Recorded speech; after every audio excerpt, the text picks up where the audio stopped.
Okay, let's just dive right in. We're going to talk about the work of psychologist Carol Dweck, and it is fascinating stuff. She discovered that there's this one single belief that can literally shape your entire life, your success, your happiness, all of it. And it all boils down to how you answer just one little question. All right, picture this for me. You just got a test back. You look down, and it's a C+. It's not a disaster, but it's not great either. It's just average. What's the very first thought that goes through your mind? No, really, take a second. What's that honest gut reaction? Because you see, that one little event can send you down two completely different paths. For some people, that C+ is a judgment. It's a verdict. It says, I'm not smart enough. But for others, it's just information. It's a signal that says, okay, I need a new plan. I got to work harder. And this difference, it's not just about being an optimist or a pessimist. It points to something much, much deeper. These two very different reactions actually come from two distinct worlds. They're guided by two fundamentally different mindsets. And understanding them, well, it's kind of like getting the owner's manual for your own brain. So here they are, the two mindsets.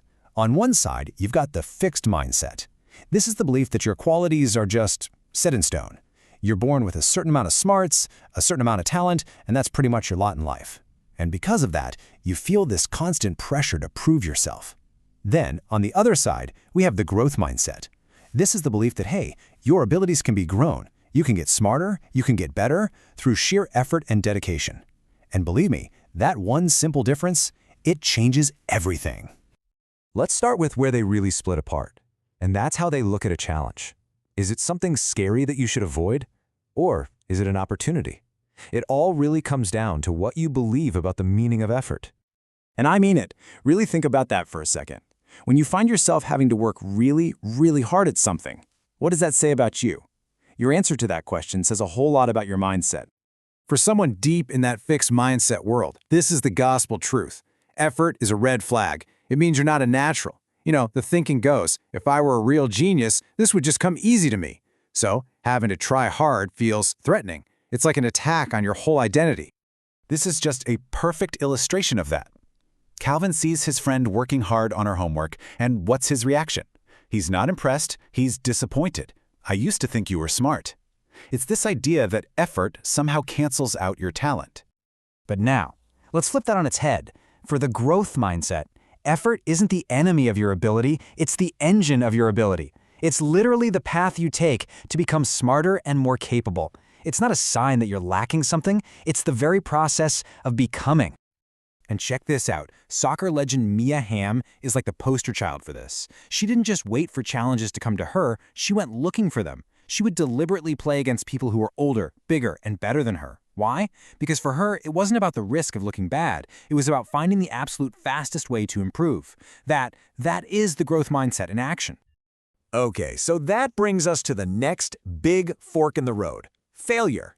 When things go wrong, and they always do you see it as a final judgment on who you are, or do you see it as just another lesson? You see, in the fixed mindset, if your talent is set in stone, then any failure is, well, it's devastating. It's not just an event, it's a measurement. It means you are a failure. That test, that project, that game, it becomes the final word on your worth. So think about the legendary, and let's be honest, famously hot-headed tennis player John McEnroe.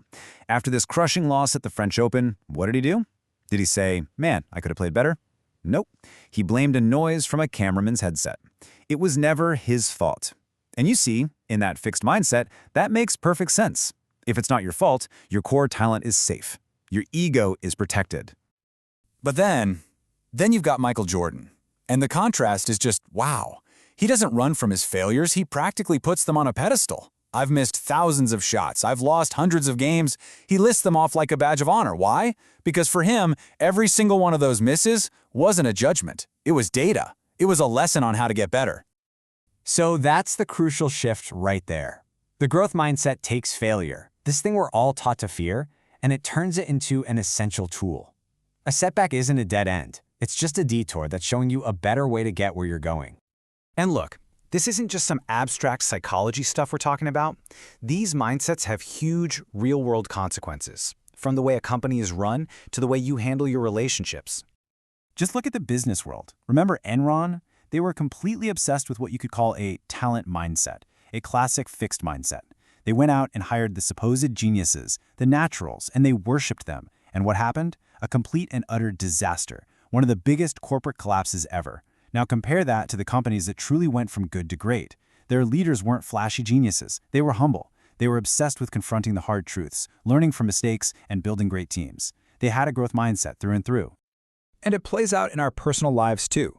Someone with a fixed mindset in a relationship is looking for a partner to basically put them on a pedestal and validate them. Any problem feels like a huge threat, a sign that the whole thing is broken. But the growth mindset, that person is looking for a partner who challenges them, who helps them grow. And when problems come up, it's not a disaster, it's a chance to communicate and make the relationship even stronger. Okay, so this all leads to what is, for me, the most powerful part of this whole idea. The big question isn't, okay, which one am I, fixed or growth? No. The real game changer from all of Dweck's research is this. Your mindset is not set in stone. You actually get to choose it. That's really all a mindset is. It's not some permanent personality trait you're stuck with. It's just a belief. A powerful one, for sure. But here's the thing about beliefs. They can be changed. The tennis legend Billie Jean King puts the choice so perfectly.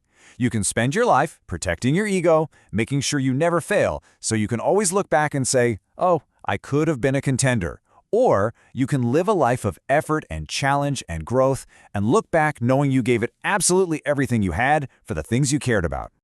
So, let me just leave you with this. Your life isn't some finished painting that you just hang on a wall. It's a work in progress. It's a sculpture you're still carving. So if you really, truly believe you can learn, you can adapt, you can grow, the only question left is, what are you going to build next?